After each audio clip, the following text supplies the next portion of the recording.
Baik, untuk mengetahui perkembangan terkini perkembangan banjir di Kota Tinggi, kita berterus bersama Wakil Astro Awani di Johor, Aiman Hakim Azwazmin untuk membawakan perkembangan terkini di sana. Silakan Aiman dengan laporan anda. Baik, terima kasih Azib. Jadi pada ketika ini saya berada di Kota Tinggi bagi meninjau keadaan sekitar, di mana kalau saya boleh katakan Kota Tinggi sebelum ini menjadi daerah paling teruk terjejas dengan banjir di Johor ini, dan izinkan untuk saya berkongsi perkembangan yang baik di Kota Tinggi ini. Misalnya jumlah secara keseluruhan di Johor dan juga di Kota Tinggi ini menunjukkan pengurangan yang agak drastik apabila secara keseluruhannya jumlah mangsa itu berkurangan sebanyak 1,000 orang mangsa.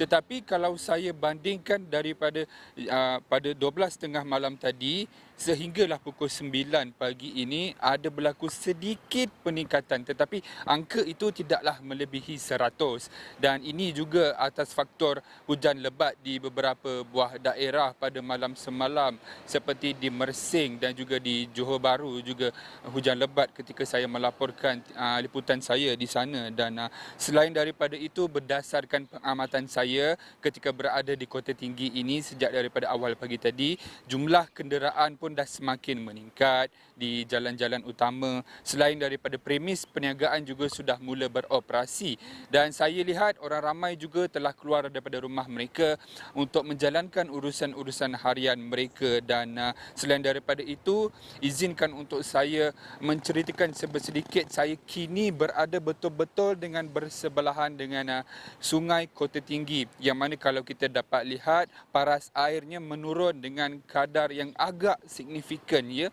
Azib, kalau sebelum ini saya boleh ceritakan ketinggian paras air sungai Kota Tinggi itu sebenarnya membimbangkan apabila ianya hampir melimpahi ke kawasan jalan raya. Namun pada hari ini kita dapat lihat ianya berada agak jauh daripada permukaan jalan, dan kita boleh kira bahawa situasi di Kota Tinggi ini beransur pulih dari semasa ke semasa. Dan itu antara perkembangan positif di Kota Tinggi ini. Namun di Mersing pada ketika ini berlaku hujan, yang mana saya boleh kira ianya agak merisaukan penduduk sebenarnya apabila jumlah mangsa banjir di Mersing itu meningkat sedikit, walaupun tak banyak, tetapi sekiranya hujan terus berlarutan maka jumlah itu berkemungkinan akan bertambah dari semasa ke semasa. Dan suka untuk saya berkongsi perancangan saya pada hari ini juga untuk terus berada di Kota Tinggi ini walaupun cuacanya cerah, tetapi saya ingin berada di sini untuk meninjau perkembangan dari semasa ke semasa. Sebab pertama,